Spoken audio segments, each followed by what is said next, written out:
తెలంగాణ రాష్ట్ర వ్యాప్తంగా ఉన్నటువంటి రైతులందరికీ ఇప్పుడిప్పుడే ఊహించని శుభవార్త అయితే వచ్చిందండి. రైతుల ఖాతాలలోకి మన యొక్క రాష్ట్ర ప్రభుత్వం 3,900 కోట్ల రూపాయలను రైతు బంధు పథకం కింద రీసెంట్‌లీ విడుదల చేసింది. రీసెంట్‌లీ ఎవరికైతే తొలి విడత కింద డబ్బులనేది పడలేదో అటువంటి వారందరం కూడా రాష్ట్ర ప్రభుత్వం గుడ్ న్యూస్ అయితే చెప్పింది. రెండో విడతని ప్రారంభించేందుకు రాష్ట్ర ప్రభుత్వం ఈ రోజు నుంచి అర్హుల ఖాతాలలోకి డబ్బులైతే విడుదల చేస్తూ ఉత్తర్వులు చేసింది. అయితే ఈ పథకం కింద ఎవరెవరికి డబ్బులు ఈసారి చాలామందికి డబ్బులు రావన్నమాట. సో ఎవరెవరికి వస్తాయి, ఎవరెవరికి రావు అనే విషయంతో పాటు పీఎం కిసాన్ సమ్మాన్ నిధి యోజన పథకానికి సంబంధించిన 23వ విడత డబ్బులను కేంద్ర ప్రభుత్వం విడుదల సంబంధించి తేదీనైతే ఖరారు చేస్తూ ఉత్తర్వులు జారీ చేసింది. అంటే ప్రధానమంత్రి నరేంద్ర మోడీ గారు నేతృత్వంలో మనకు పీఎం కిసాన్ సమ్మాన్ నిధి యోజన పథకానికి సంబంధించిన 23వ విడత డబ్బులను విడుదల చేయడంతో పాటు రూ. 8,000 కూడా పెంచుతున్నట్లు మనకు అప్డేట్ కూడా వస్తున్నాయి. సో ఇది ఎంతవరకు కరెక్టు, సో ఏంటి విషయం అనేది పూర్తిగా అయితే నేను మీకు ఈ వీడియోలో తెలియచేస్తాను. వీడియోని స్కిప్ చేయొద్దు. స్టార్టింగ్ నుంచి ఎండింగ్ వరకు పూర్తిగా వీడియోని చూడండి. అలాగే ఈ వీడియో కింద ఉన్నటువంటి బ్లాక్ కలర్ సబ్స్క్రైబ్ బటన్ని క్లిక్ చేసి పక్కనే వచ్చే బెల్ సింబల్ని ఆల్ పైన ట్యాప్ చేస్తే ఏ చిన్న అప్డేట్ వచ్చినా సరే మిస్ కాకుండా అందరికంటే ముందు ఈజీగా మీరు తెలుసుకోవచ్చు. ఇక పూర్తి వివరాలు వీడియోలోకి వెళ్ళి చూసినట్లయితే మన యొక్క కేంద్ర ప్రభుత్వం మరియు రాష్ట్ర ప్రభుత్వాలు తెలంగాణ రాష్ట్ర వ్యాప్తంగా ఉన్నటువంటి రైతుల కోసం అనేక రకాల సంక్షేమ పథకాలను అమలు చేస్తూ ఉన్నాయి. వాటిలో భాగంగా మన యొక్క రాష్ట్ర ప్రభుత్వం రైతు భరోసా పథకాన్ని ఎంతో ప్రతిష్టాత్మకంగా అమలు చేసేందుకు ఉత్తర్వులు కూడా జారీ చేయడం జరిగింది. అందులో భాగంగా మనకు రీసెంట్లీ ఈ రైతు భరోసా పథకానికి సంబంధించినటువంటి మొదటి విడత డబ్బులను విడుదల చేశారు. అయితే ఈ పథకానికి సంబంధించి మొత్తంగా గతంలో మాదిరిగా కాకుండా ఈసారి సరికొత్త విధానంలో డబ్బులను విడుదల చేయాలని మన యొక్క రాష్ట్ర మరియు కేంద్ర ప్రభుత్వాలు నిర్ణయం తీసుకున్నాయి. సో మన యొక్క రాష్ట్ర ప్రభుత్వం ఉత్తర్వుల ప్రకారం గతంలో మాదిరిగా కాకుండా ఈసారి మనకు 3 విడతల్లో డబ్బులనైతే విడుదల చేసేందుకు సిద్ధమైంది. అంటే 1 ఎకరా పొలం కలిగిన వారికి తిరిగి 10 ఎకరాల పొలం కలిగినటువంటి వారందరికి కూడా ఒకే రోజున డబ్బులు పడేటువంటి కాన్సెప్ట్. ఇది మనకు ఎలా ఉపయోగపడుతుందంటే 10 ఎకరాల పొలం కలిగిన వారికి డబ్బులు పడేసరికి మన యొక్క కేంద్ర ప్రభుత్వం, రాష్ట్ర ప్రభుత్వాలకి దాదాపు డబ్బులు పడేటప్పటికి చాలా టైం అయితే తీసుకునేవాళ్ళు. సో మనకు ఎకరా పొలం కలిగిన వారికి తొలి రోజు, 2 ఎకరాల పొలం కలిగిన వారికి రెండవ రోజు, ఇలా డబ్బులు వేస్తూ పోయేటప్పటికి 10 ఎకరాల కలిగిన వారి వంతు వచ్చేసరికి చాలా టైం తీసుకునేది. కానీ మన యొక్క కేంద్ర ప్రభుత్వం మరియు రాష్ట్ర ప్రభుత్వాలు రైతులకు సవరించినటువంటి కొన్ని కొత్త మార్గదర్శకాలకు అనుకూలంగా అర్హులను గుర్తించి ఫైనలైజ్ చేసినటువంటి నేపథ్యంలో సకాలంలో రైతుల ఖాతాలలోకి డబ్బులు విడుదల చేసేందుకు ఇప్పుడు రాష్ట్ర ప్రభుత్వం కూడా సిద్ధమైపోయింది.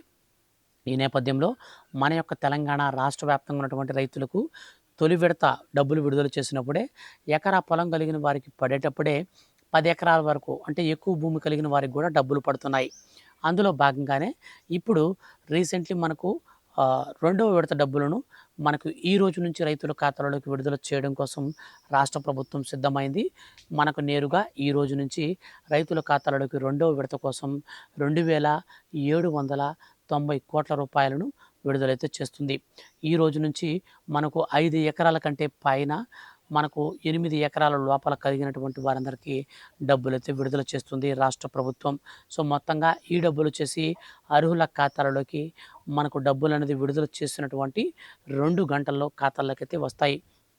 అంటే అందరి ఖాతాల్లోకి డబ్బులైతే 2 గంటల నుంచి పడడం అయితే స్టార్ట్ అవుతుందన్నమాట. సో ఈ విధంగా మనకు డబ్బులైతే మొత్తంగా పడిపోయిన తర్వాత ఎవరికైతే ఈ రెండో విడత డబ్బులు అనేది పడిపోయాయో అటువంటి వారికి మూడో విడత డబ్బులను కూడా అయితే మన యొక్క రాష్ట్ర ప్రభుత్వం విడుదలైతే చేస్తుంది. ఈ మూడో విడత వచ్చేసి మనకు ఈ నెల చివరి వారం లేదా వచ్చే నెల మొదటి వారంలో డబ్బులైతే పడేందుకు మన యొక్క రాష్ట్ర ప్రభుత్వం ప్రణాళికలు సిద్ధం చేస్తుంది. ఈ విధంగా మన యొక్క తెలంగాణ రాష్ట్ర వ్యాప్తంగా ఉన్నటువంటి రైతుల కోసం సరికొత్త విధానంలో డబ్బులైతే విడుదల చేయాలని నిర్ణయించింది. అయితే చాలామందికి డబ్బులైతే రావని చెప్పాను కదా. సో దీనికి సంబంధించినటువంటి అప్డేట్ ప్రకారంగా మనం చూసుకున్నట్లయితే మన యొక్క తెలంగాణ రాష్ట్ర వ్యాప్తంగా చాలామంది మనకు వ్యవసాయానికి బదులుగా వ్యవసాయేతర పనుల కోసం అగ్రికల్చర్ భూమిని అయితే వాడుతున్నారు. సో ఈ యొక్క భూమిని అగ్రికల్చర్ కోసం కాకుండా ఇతర వ్యవసాయేతర పనులు అంటే రియల్ ఎస్టేట్, సో ఇట్లాంటి వాటికి వాడడం వల్ల కేంద్ర ప్రభుత్వం ఇచ్చినటువంటి ఆదేశాల మేరకు అనర్హులను గుర్తించేందుకు చాలా సరికొత్త విధానంలో రేషన్ కార్డ్‌తో లింక్ చేయడం జరిగింది. ఈ రేషన్ కార్డ్‌కి లింక్ చేస్తే రేషన్ కార్డ్‌లో ఎంతమంది రైతులుంటే అంతమందికి ఈ పథకం వర్తించదు. కేవలం కుటుంబంలో ఎంతమంది రైతులున్నా ఒకరికి మాత్రమే ఈ పథకం వర్తిస్తుంది. అంటే ఒక రేషన్ కార్డులో ఒకరికి మాత్రమే బెనిఫిట్ ఉంటుంది. మిగిలిన వారికి బెనిఫిట్ అయితే ఉండదన్నమాట.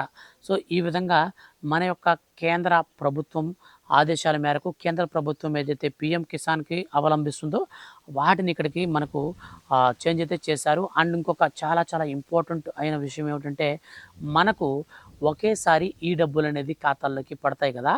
అయితే ఈ ఖాతాల్లోకి డబ్బులు పడాలి అంటే ఖచ్చితంగా మనకు ఎన్‌పిసిఐ మ్యాపింగ్ అనేది కలిగి ఉండాలి. ఈ ఎన్‌పిసిఐ మ్యాపింగ్ అనేది బ్యాంక్ అకౌంట్‌కి ఆధార్‌తో లింక్ అయితే చేసుకోవాలి. ఇక రెండో పాయింట్‌గా వచ్చేసి మనకు దీనితో పాటు మన యొక్క పట్టాదారు పాస్‌బుక్‌కి వెబ్ ల్యాండింగ్ అయితే మనకు మొబైల్ నంబర్‌కి ఆధార్ నెంబర్ అయితే ఎలాగ లింక్ చేసుకుంటామో సో సేమ్ అదే విధంగా పట్టాదారు పాస్‌బుక్‌కి ఆధార్ కార్డ్ నెంబర్‌తో లింక్ అయితే చేసుకోవాలి. సో ఈ లింక్స్ అనేది మనం కలిగి ఉంటే ఖచ్చితంగా మనకు డబ్బులైతే వస్తాయి. అయితే చాలామందికి డబ్బులు రావని చెప్పాను కదా! సో వాళ్ళు ఎవరికి రావంటే అగ్రికల్చర్ అంటే వ్యవసాయానికి సంబంధించినటువంటి భూమిని వ్యవసాయేతర పనుల కోసం వాడుతున్నటువంటి ఎవరైతే అనర్హులుంటారో వారికి రీసెంట్లీ మన యొక్క రాష్ట్ర ప్రభుత్వం ఏరియల్ సర్వే అనేది నిర్వహించింది. ఈ ఏరియల్ సర్వేలో భాగంగా ఎవరైతే అనర్హులుగా తేలతారో వాళ్ళందరికీ డబ్బులను నిలిపివేస్తూ ప్రభుత్వం ఉత్తర్వులు జారీ చేసింది. అండ్ మనకు పీఎం కిసాన్ సమ్మాన్ నిధి పథకానికి సంబంధించి రూ. 8,000 వరకు పీఎం కిసాన్ డబ్బులను అయితే పెంచుతూ ప్రభుత్వం ఉత్తర్వులు తీసుకున్నట్లుగా మనకు కొన్ని అప్డేట్స్ అయితే వస్తూ ఉన్నాయి. సో దీనికి సంబంధించి ఆయా రాష్ట్ర ప్రభుత్వానికి కేంద్ర ప్రభుత్వానికి వినతులైతే సమర్పించారు. సో కేంద్ర వ్యవసాయ శాఖ మంత్రి నరేంద్ర సింగ్ తోమర్ గారు సో ఆయనైతే ఏం చెప్పారంటే అర్హత ఎవరికైతే ఉంటుందో వారందరికీ కూడా ఖచ్చితంగా ఈ పీఎం కిసాన్ సమ్మాన్ నిధి పథకానికి సంబంధించి ప్రజెంట్ ఇస్తున్నటువంటి రూ. 8,000 అంటే రూ. 6,000 కాస్త రూ. 8,000కి పెంచుతున్నట్లు మేము త్వరలో దీనికి సంబంధించి పూర్తి నివేదికతో కూడినటువంటి ఉత్తర్వులు జారీ చేస్తాము. సో ఖచ్చితంగా అయితే దీన్ని పెంచే యోచనలో ఉన్నట్లు ప్రభుత్వం సానుకూలంగా కూడా స్పందించింది. సో ప్రభుత్వం స్పందించినటువంటి సానుకూలతను బేస్ చేసుకొని మన యొక్క కేంద్ర ప్రభుత్వాలు ఇచ్చినటువంటి ఆదేశాల మేరకు అర్హత కలిగినటువంటి ప్రతి ఒక్క రైతుకి ఎక్కువ నుంచి రూ. 13,000 ఏదైతే మనకు మన రాష్ట్ర ప్రభుత్వం రూ. 12,000 ఇస్తుంది. అండ్ కేంద్ర ప్రభుత్వం వచ్చేసి రూ. 6,000 కాదండి రూ. 8,000 ఇస్తుంది. టోటల్గా మన తెలంగాణ రాష్ట్ర వ్యాప్తంగా ఉన్నటువంటి రైతులకు నేరుగా ఒక్కొక్క రైతుకి రూ. 20,000 డబ్బులు వస్తుంది. అయితే కేంద్ర ప్రభుత్వం సొంత భూమి కలిగిన వారికి మాత్రమే ఇస్తుంది. రాష్ట్ర ప్రభుత్వం కౌలు రైతులకు కూడా ఇస్తుంది. కానీ భూమి విషయంలో లిమిటేషన్ అనేది పెట్టడం జరిగింది.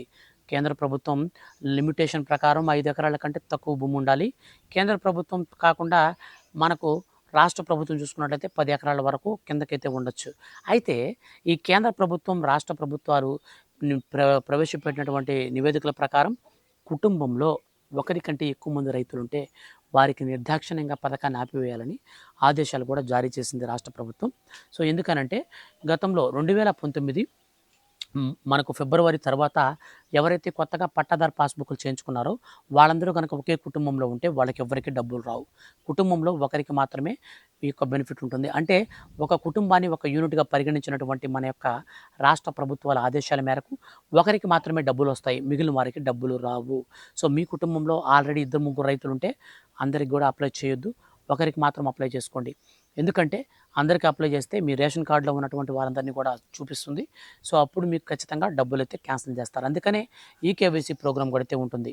సో మన యొక్క రాష్ట్ర వ్యాప్తంగా ఎవరికైతే ఈ డబ్బులు అనేది కావాలి అనుకుంటారో రైతు భరోసా డబ్బులు వాళ్ళు రైతు గుర్తింపు నమోదు సంఖ్యకు కూడా అప్లై చేసుకోవాలని సో కేంద్ర ప్రభుత్వం ఇచ్చినటువంటి ఆదేశాల మేరకు రాష్ట్ర ప్రభుత్వాలు ఇప్పుడు సిద్ధమవుతున్నాయి.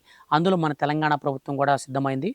ఎవరైతే రేషన్ కార్డుకి వాళ్ళు ఆధార్ కార్డు లింక్ చేసుకుంటారో సో సేమ్ అదేవిధంగా రైతు గుర్తింపు నమోదు సంఖ్యకి ఆధార్ కార్డుకి లింక్ అయినటువంటి ఫోన్ నెంబరు, ఆధార్ కార్డు, పట్టాదారు పాస్బుక్కి ఆధార్ కార్డుని లింక్ చేసుకొని పట్టాదారు పాస్బుక్ తీసుకొని వెళ్తే అక్కడ మీకు ఓటీపీ ద్వారా ఈ లింక్స్ అయితే చేస్తారు. ఈ లింక్స్ అనేది చేసినటువంటి ప్రతి ఒక్కరికి కూడా మన యొక్క రాష్ట్ర ప్రభుత్వం పీఎం కిసాన్ సమ్మాన్ నిధి పథకానికి సంబంధించిన నిధులతో పాటు ఏవైతే ఈ రైతు భరోసా నిధులు ఉన్నాయో అవి, అలాగే తక్కువ ధరకే సబ్సిడీ రేట్లకి ఎరువులు, విత్తనాలు, ఇవన్నీ కూడా మనకైతే అంటే అనుకూలంగా అయితే మనకు స్పందించి పంట నష్ట పరిహారాన్ని కూడా మనకు సమయానికి ఇవ్వడం కోసం ఈ రైతు గుర్తింపు నమోదు సంఖ్యకి అప్లై చేసుకోవాలని కేంద్ర రాష్ట్ర ప్రభుత్వాలు నొక్కి ఒక్కాణించి ఎవరైతే ఈ లింక్స్ అనేది చేసుకోరో వారికి డబ్బులు అయితే రావు. సో మీరు అనుకోవచ్చు మాకు డబ్బులు పడిపోతున్నాయని. సో మీకు ఇకపైన వచ్చేటువంటి విడతల్లో ఈ ప్రాబ్లమ్స్ అయితే ఎదుర్కోవచ్చు కాబట్టి వెంటనే రైతు గుర్తింపు నమోదు సంఖ్యకి అయితే మీరు వెంటనే వెళ్ళి అప్లై అయితే చేసుకోండి. ఫ్రెండ్స్, రైతులకు సంబంధించి మనకు ఈ పీఎం కిసాన్ సమ్మాన్ నిధి యోజన పథకానికి సంబంధించిన నిధులను త్వరలో విడుదల చేయబోతున్నట్లు రాష్ట్ర ప్రభుత్వం ఉత్తర్వులు జారీ చేసిన నేపథ్యంలో త్వరలో డబ్బులు అయితే పడతాయి కాబట్టి సో మీరు మిస్ కాకుండా ఉండాలి అనుకుంటే వీడియో కింద ఉన్నటువంటి బ్లాక్ కలర్ సబ్స్క్రైబ్ బటన్ని క్లిక్ చేసి పక్కనే వచ్చే బెల్ సింబల్ని ఆల్ పైన ట్యాప్ చేయండి. Thank you for watching.